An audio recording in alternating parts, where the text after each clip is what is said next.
Halo Sobat Jazz, bertemu lagi bersama kita membahas Timnas Indonesia.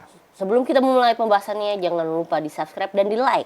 Nah, karena satu subscribe, satu like, kita ibaratkan doa untuk Timnas kita. Menuju Piala Dunia.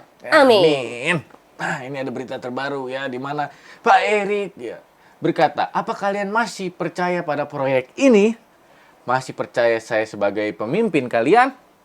Jika tidak, saya akan mundur dari ketum PSSI. Karena sudah jadi tanggung jawab saya. Waduh. Pak Erik masih merasa bersalah ya, Iya. saat kekalahan Jepang semalam. Wah. Padahal kemarin juga dari pelatih Moriyasu mengatakan bahwa sebenarnya para pemain Indonesia sudah memiliki kualitas yang baik untuk berada di Piala Dunia. Ya Sobat Jazz, seperti kita ketahui ya, di mana PSSI di bawah tangan dari Pak Erick Thohir ini sangat meningkat progresnya. Betul banget. Beda dengan sebelum-sebelumnya, sebelum dia menjabat sebagai ketua umum. Iya betul. Dimana kemarin pokoknya kita setuju lah pasti ketika di era sebelum Pak Erick Thohir tuh PSSI tuh benar-benar sangat agak suram gitu. Untuk bermimpi aja kayaknya untuk menuju Piala Dunia itu ya cuma angan-angan doang. Angan-angan saja. Tapi ketika Pak Erick masuk jadi ketua PSSI, gila loh. Perlahan-perlahan yang kemarin semua terwujud. yang kemarin tidur cuma mimpi mau jadi lolos ke Piala Dunia gitu, mau masuk Piala Dunia. Sekarang Pak Erick langsung ngebangunin kita dari tidur. Bangun, ayo selangkah lagi kita menuju Piala Dunia. Nah, itu Semua yang mafia bola juga dibersih-bersihin sama Pak Erick. Sehingga mungkin ada aja yang kurang suka dengan Pak Erick Thohir, yaitu salah satunya adalah mafia bola. Padahal di tangan Pak Erick ini ya, U17 sudah masuk Piala Asia, betul. U20 masuk Piala Asia, U23 juga masuk Piala Asia, dan sekarang timnas senior sedang berjuang untuk kualifikasi Piala Dunia 2026 ya. Dan kita dengan kekalahan sama Jepang ini Pak Erick jadi merasa bersalah banget gitu ya. Pak Erick sampai meminta maaf gitu. Seharusnya Pak Erick nggak perlu minta maaf kok. Kita timnas Indonesia sudah bermain sangat bagus kok Pak Erick. Cuman emang Jepang ini adalah salah satu lawan tangguh gitu. Tangguh sekali. Karena peringkatnya masih 20 besar FIFA ya. Betul banget. Dia nomor 1 di Asia. Gokil. Kita lihat. Kita lihat komentarnya ya. Dari RDKWN. Jika beliau mundur, dipastikan PSSI bisa kembali ke zaman kegelapan. Itu betul seperti yang tadi kita ulas sedikit ya. Betul. Dimana dari tangan dingin Pak Erick Thohir ini semua hampir terwujud ya. Nah, karena kita harus wujudkan juga nih yang terakhir ini, dimana lolos Piala Dunia 2026 Betul ya. banget. Dan pengalaman beliau juga kan kita nggak perlu ngeraguin lagi lah. Dimana dulu Inter Milan juga saat masa-masa kegelapan dibantu dengan Pak Erick Thohir ya, dengan semangat, motivasi yang tinggi, akhirnya dia bisa melewati masa-masa itu. Dan sampai saat ini pun semua ya para pemain Inter Milan maupun para supporter Inter Milan masih sangat berterima kasih sekali pada Pak Erick Thohir dengan nama besar Pak Erick Thohir. Gokil. Makanya untuk channel Pak Erick tuh mantap sekali, kuat sekali ya. Betul banget. Lobby-lobbynya mantap. Nah, itu dia. Jadi cepat kita ya. Iya. Proses juga administrasinya Iya, betul. itu bagus sekali ya. Kevin Dix yang tadinya tidak bisa dimainkan lawan Jepang, akhirnya dia main Betul semalam. sekali. Tapi sayangnya itu udah ada pemain yang kita coba datangkan secara cepat gitu. Semua prosesnya dipercepat. Udah nyampe nggak dimainin. Nah, itu dia. Agak sayangnya. nyesek sih. Ya kalau itu bukan keputusan Pak Erick ya, Iya, betul. untuk dimainkan keputusan pelatih, staf pelatih juga ya, yang bisa melihat strategi seperti apa yang cocok. Tapi Pak Erick mantap sekali. Mantap. Gokil. Pokoknya nggak pernah meragukan kepemimpinan dari Pak Erick Thohir. Mantap. Nah, itu dia. Kita lihat komentarnya lagi ya. Dari Bismardana. Ingat kawan, proyek Jepang yang kemarin itu pondasinya dibangun 1 dekade yang lalu. Itu dia. Lebih baik ST yang out daripada Pak Erick. Aduh, bagaimana menurut kalian? Silahkan tulis di kolom komentar kalau yang itu. Itu dia. Karena kita juga masih mendukung keputusan PSSI ya, di mana untuk memperpanjang ST atau menggantinya. Ya, Kita karena masih mendukung. ditargetin nama Pak Erick Thohir harus sampai masuk peringkat 3 atau 4 agar lolos ke ronde 4. Round 4 ya. Karena masih ada kesempatan ya. Kita Iya, masih mendukung. Kita masih mencari 9 poin. Yang kemungkinan mungkin gak menutup kemungkinan tanggal 19 kita bisa mencuri 3 poin dari melawan Arab. Dan kemudian Maretnya ada Bahrain, kemudian dari Cina. Mungkin kalau untuk kembali kita bertanding nanti ketemu Jepang lagi di Jepang, sudah biarkan saja itu. Jangan dihujat. Ya, atau mungkin kita semakin kuat ya, Iya. karena sudah beberapa pertandingan akhirnya siap lawan Jepang untuk membalaskan dendam. Ya, sebenarnya juga pelatih Moriyasu sudah tahu strategi dan taktik-taktik dari Sintayong. Ya seperti salah satu pemain Jepang ya berkata, pemain kita ini, pemain Jepang, dia sudah membangun pondasi ini sejak lama, jadi sudah klop. Nah, kalau Indonesia masih ada transisi lah, Hmm. masih butuh beberapa waktu. Dan yang pastinya Jepang tidak pernah menganggap remeh siapapun lawannya. Mau berapapun rankingnya juga tetap aja dia akan bermain totalitas dan disiplin. Itulah yang membuat Jepang lebih unggul. Dan saat ini menjadi nomor 1 di Asia. Nah, kita Harusnya bisa banyak mencontohnya. belajar. Iya. Kita harus belajar seperti ini dari Itu Jepang. dia. Agar kualitas kita semakin meningkat. Betul banget. Gokil. Dan tidak menutup kemungkinan juga kita nanti siapa tahu kan pastinya di era Pak Erick Thohir ini kita bisa menjadi nomor 2 runner up terbaik di Asia. Iya. Tidak menutup kemungkinan loh. Ya karena masih ada peluang. Peluang itu dari peringkat 2 sampai 6 tuh mepet-mepet semua poinnya. Gokil. Ya Sobat Jazz, kita beralih sedikit berita selanjutnya ya, di mana Kevin Dix ada konferensi pers sedikit ya. Ada dari wartawan ya. Setelah pertandingan melawan Jepang. Ini dia videonya. Nah, saya sangat senang jalani debut. Tapi tidak senang dengan hasilnya. Kata Kevin Dix. Ya, Kevin Dix ini kecewa ya dengan hasilnya ya. Ya, kami sebetulnya punya banyak strategi untuk laga malam ini. Namun hasilnya tidak sesuai dengan harapan. Iya.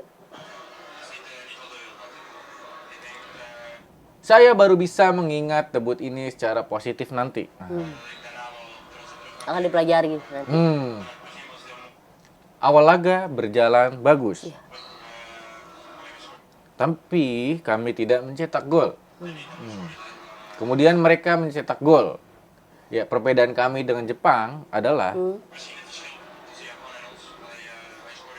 mereka mampu menuntaskan peluang menjadi gol. Nah, ya baru selesai minggu lalu saya proses naturalisasi. Ya, awalnya saya menunggu apakah saya akan diizinkan bermain. Nah, itu. Untungnya bisa cepat selesai. Ya. Gokil. Ya, pertanyaan terakhir dari wartawan. Mengapa Anda memilih bermain untuk Indonesia? Ya, saya pikir ini proyek yang hebat. Gokil. Dengan banyak pemain bagus. Gokil. Dan terlihat sangat profesional. Menurut saya negara ini adalah raksasa yang sedang tertidur. Setuju sekali. Betul banget. Gokil.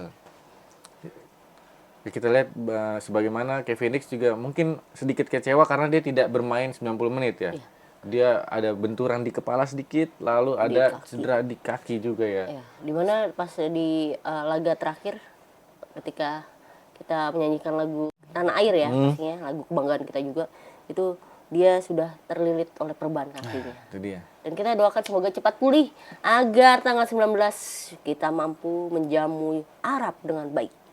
Ya, kita lihat juga performa Kevin Dix pas kemarin tuh cukup bagus ya, karena dia sempat memberikan peluang untuk menjadi gol ya kepada strike ya. Gitu pastinya set, aduh. Dan yang hampir pasti sedikit kayaknya lagi. sih dari pemain Jepang sepertinya sudah menargetkan dari Kevin Dix loh. Karena beberapa kali memang agak sengaja gitu. Benturan keras ya Iya, untuk apalagi yang Kevin pertama Dix. itu kan bola di mana dia terkena. Wah, gitu itu. kan. Harusnya mungkin kalau agak dekat gitu bisa terkena mah wajar gitu. Tapi ini jadi terkesan sengaja ada seperti itulah. Untung Kevin Dix pas saat itu masih kuat ya. Masih kuat. Karena itu cukup parah itu kepala. Dan agak lama juga, tapi akhirnya wasit kala itu memberi putusannya benar memberikan kartu kuning untuk pemain Jepang. Mantap. Yuk kita doakan semoga cedera itu ringan gitu. Ya. Karena lutut juga bagian krusial ya. Iya. Makanya itu kemarin tuh pas berdiri menyanyikan lagu Tanah Air, aduh kenapa dibaluti sampai segitunya? Kayaknya sakit banget deh. Ya, cedera lutut tuh sakit ya. Pernah ngalami juga ya. Ya semoga kita semuanya cepat membaik, Nah. pulih dan Arab bisa diperkuat oleh Kevin Dix. Oke. Itu dia. Ya, Sobat Jazz. Ini dia setelah pertandingan Timnas Indonesia melawan Timnas Jepang, Kevin Dix menyanyikan lagu Tanah Air. Ya, di saat debutnya ini. Oke, kita lihat video seperti apa. Ini dia. Karena memang lagu Tanah Air ini bikin merinding. Nah, itu dia.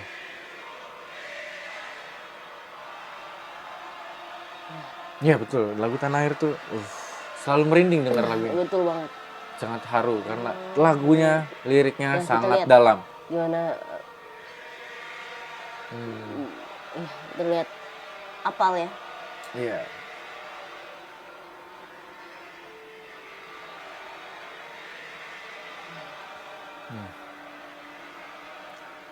Apalagi dinyanyikan bersama dengan para supporter. Wah, gemuruh. Betul. Itu sampai merinding banget. Ini Setiap pasti lagu kita di ini sana. pokoknya. Luar biasa.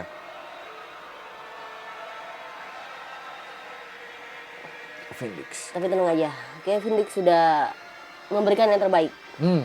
Semuanya para pemain. Iya. Iya, lihat ya. Seperti ada haru di sana. Tidak bisa dibohongi matanya. Iya. Walaupun ada rasa kecewa dengan hasilnya, tapi lagu ini memang memiliki makna arti yang mendalam sekali. Iya.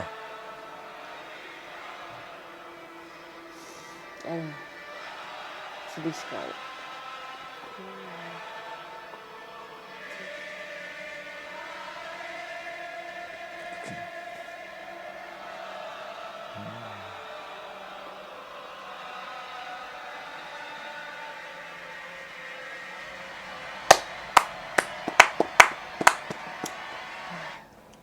Wah, Kevin Dix. Ya disinilah kalian bisa lihat Sobat Yes, walaupun Kevin Dix baru datang dia sudah menunjukkan rasa cintanya pada tanah air. Jadi udahlah stop membeda-bedakan lagi. Nah, Jangan itu dia. pernah ada yang membeda-bedakan antara naturalisasi dengan pemain lokal lagi udah. Ya, karena kan ada darah Indonesia juga. Iya benar. Ini jiwanya sudah terpanggil. Betul. Benar-benar tidak bisa menutup ya itu raut wajahnya itu tidak bisa membohongi. Kita lihat juga Justin Hafner ya, walaupun gol pertama itu ada sedikit kesalahan dari dia, Bang Jay juga di gol ketiga. Itu mereka tidak bisa menutup raut kecewanya, raut sedihnya. Tapi nggak apa-apa. Kita masih ada peluang. Bang itu Jay, dia. kapten kita masih ada peluang. Masih ada 5 Iya, laga lagi ya. Untuk Hafner juga masih banyak peluang. Kita, Kevin Dix semuanya. Gokil. Kita masih bisa kok untuk merebut 9 poin di sisa pertandingan 5 laga ini. Nah, kalau kita peringkat 4 kita bisa masuk ke ronde keempat. Iya, Ke ronde 4 ya. Ya Sobat Jess, itulah berita terupdate kita kali ini. Kalau kalian punya tanggapan, boleh komentar di bawah. Jangan lupa subscribe, di like, share ke teman-teman kalian, bunyikan loncengnya. Terima kasih Pak Erik. Jangan tinggalkan kami. Salam Jess.